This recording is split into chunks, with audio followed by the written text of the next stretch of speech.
साक्षात महावीर भगवान की जय। संत शिरोमणि आचार्य गुरुवर श्री विद्यासागर जी मुनि महाराज की जय। पूज्य 108 मुनिवर श्री प्रज्ञासागर जी महाराज की जय। द्वादशांजनवाणी माता की जय। अहिंसामय विश्व धर्म की जय। नत्वा जिनेन्द्रं गत सर्वदोषं सर्वज्ञदेवं हितदर्शिकं च श्रीजैन सिद्धांत प्रवेशिकेयं विरच्यते स्वल्पधियां हिताय। चलें, आज हम आपको जैन सिद्धांत प्रवेशिका का पहला अधिकार या पहला अध्याय, जिसमें लक्षण, प्रमाण, नय और निक्षेप का वर्णन किया गया है, उसी से संबंधित आज आपको हम इसका 6 नंबर का प्रश्न पढ़ाएंगे। तो देखें अपनी अपनी जैन सिद्धांत प्रवेशिका में 6 नंबर का प्रश्न कौन सा है। लक्षणाभास किसे कहते हैं? प्रश्न कौन सा है? लक्षणाभास किसे कहते हैं? तो सदोष लक्षण को लक्षणाभास कहते हैं। किसे कहते हैं? सदोष अर्थात दोष से सहित लक्षण को लक्षणाभास कहते हैं। किसे कहते हैं लक्षणाभास? सदोष लक्षण को लक्षणाभास कहते हैं। लक्षण के कितने दोष हैं? तो लक्षण के 3 दोष हैं। कौन कौन से? अव्याप्ति, अतिव्याप्ति और असंभव। 3 दोष कौन से हैं? अव्याप्ति, अतिव्याप्ति और असंभव। ये किसके भेद हुए? लक्षण के। कितने भेद हुए? 3।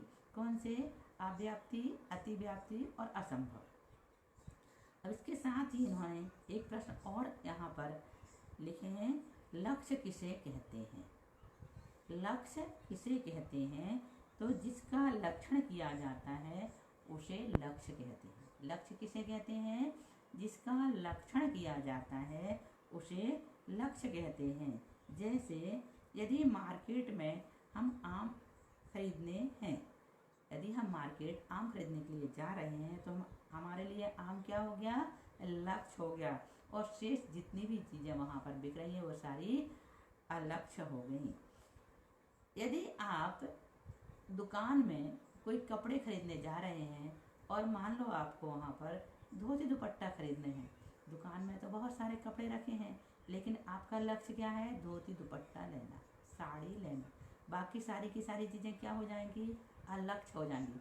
लक्ष्य क्या है? धोती दुपट्टा। अलक्ष्य क्या है? बाकी और वहाँ पर जो दुकान में कपड़े हैं वो। इसी प्रकार से लक्ष्य और अलक्ष्य समझ में आ गया। अब आगे देखें, अव्याप्ति दोष किसे कहते हैं? ऊपर कहा गया था लक्षण के दोष 3 होते हैं, अव्याप्ति, अतिव्याप्ति और असंभव। तो अव्याप्ति दोष किसे कहते हैं? तो लक्ष्य के एक देश में लक्षण के रहने को अव्याप्ति दोष कहते हैं। लक्ष्य के एक देश में लक्षण के रहने को अव्याप्ति दोष कहते हैं। जैसे पशु का लक्षण सींग। क्या सभी पशु में सींग पाए जाते हैं? नहीं।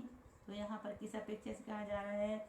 यहाँ अव्याप्ति दोष आ रहा है कि लक्ष्य के एक देश में लक्षण के रहने को अव्याप्ति दोष कहते हैं। जैसे आत्मा का लक्षण राग आदि, आत्मा का लक्षण केवल ज्ञान, आत्मा का लक्षण 10 प्राण, ये सब क्या है? अव्याप्ति दोष है। जीव का लक्षण राग आदि नहीं हो सकता, क्योंकि अर्हंत सिद्ध आदि में राग नहीं होते, तो ये अव्याप्ति दोष होगा। इसी प्रकार से चेतना उपयोग जीव का निर्दोष लक्षण है, जो सभी जीवों में पाया जाता है।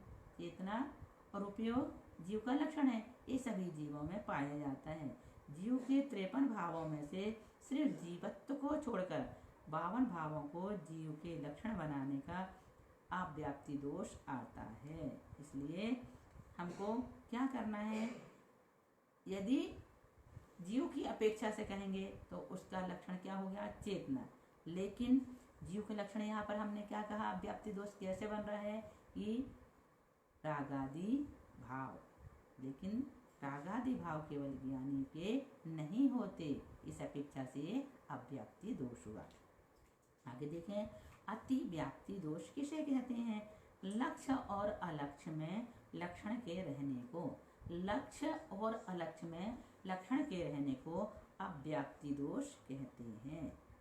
जैसे गौ का लक्षण सींग कहने पर सींग लक्षण गाय को छोड़कर अन्य पशुओं में भी पाया जाता है। सिर्फ गाय के ही सींग होते हैं ऐसा तो नहीं है, और भी अन्य पशुओं के सींग होते हैं, ये आपने देखा ही है। नमक का लक्षण सफेद कहने पर यह लक्षण चूना आदि में भी देखा जाता है, चूना भी सफेद होता है, शक्कर भी सफेद होती है, तो इसे हम क्या कहेंगे?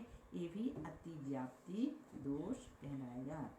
इसी प्रकार से जीव का लक्षण वस्तुत्व कहें, जीव का लक्षण अगंध कहें, जीव का लक्षण गुण पर्याय कहें, तो ये भी अतिव्याप्ति होगा, क्योंकि जीव के अतिरिक्त ये और अन्य द्रव्यों में भी पाए जाते हैं।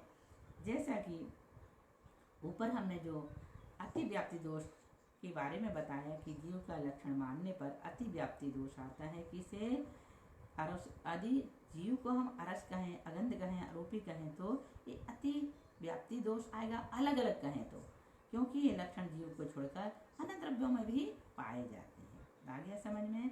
अब अलक्ष्य किसे कहते हैं? लक्ष्य तो बता दिए, अब अलक्ष्य किसे कहते हैं? लक्ष्य के सिवाय दूसरे पदार्थों को अलक्ष्य कहते हैं।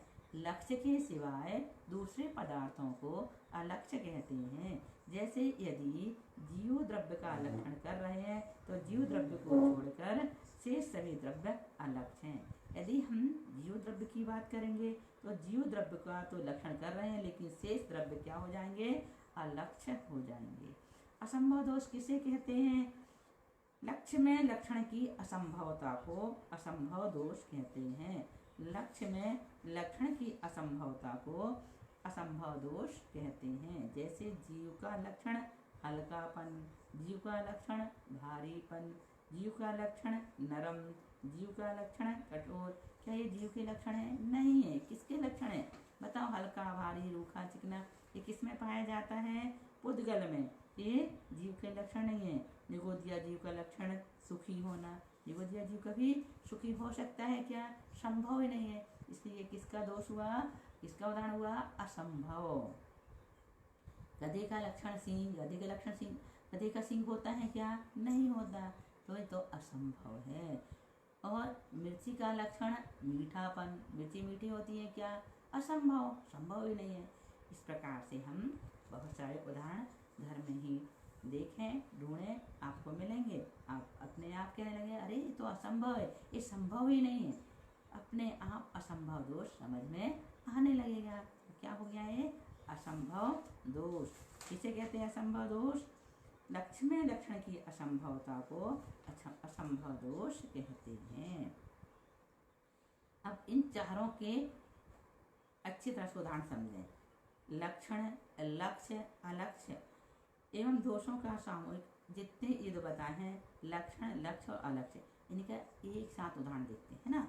लक्षण जो अष्टकर्म से रहित हैं वह सम्यक्त आदि 8 गुणों से युक्त हैं, उन्हें सिद्ध परमेष्टि कहते हैं। ये तो हो गया लक्षण।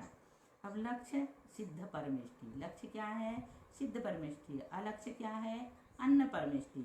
अव्याप्ति दोष जो केवल ज्ञान सहित हैं उन्हें सिद्ध परमेष्टि कहते हैं। ये कौन सा दोष हो गया? अव्याप्ति दोष। पढ़ चुके हैं, इसे समझ में आ रहा होगा आपको। अतिव्याप्ति दोष किसे कहते हैं? जो इष्ट होते हैं उन्हें सिद्ध परमेष्टि कहते हैं, ये अतिव्याप्ति दोष है। असंभव दोष जो कर्म सहित होते हैं वो सिद्ध परमेष्टि हैं। होते क्या कर्म सहित? सिद्ध परमेष्टि के कर्म होते नहीं होते, इसलिए कौन सा दोष हुआ? असंभव दोष। आत्मभूत लक्षण जो अष्टगुण सहित हैं वो कौन है? सिद्ध परमेष्टि हैं। अनात्मभूत जो अष्टकर्म रहित हैं वो कौन है? सिद्ध परमेष्टि। तो सिद्ध परमेष्टि में ये लक्षण, लक्ष्य, अलक्ष्य आदि सभी परिभाषाएं हमने उदाहरण के माध्यम से यहाँ पर बता दिए। अब तक आपको ये लक्षणाधिकार समझ में आ गया होगा। अब इसे याद भी कर लेना और याद करके फिर उसे चिंतन का विषय बनाना। ताकि ये आपकी उपलब्धि में बहुत बड़ा कारण बने, क्योंकि आने वाले समय में हम आपको जीव कांड और कर्म कांड पढ़ाएंगे, तो उसके लिए इसकी बहुत अधिक ज़रूरत पड़ेगी, है ना। तो बस आप आज इतना ही, इसी भावना के साथ बोलिए महावीर भगवान की जय।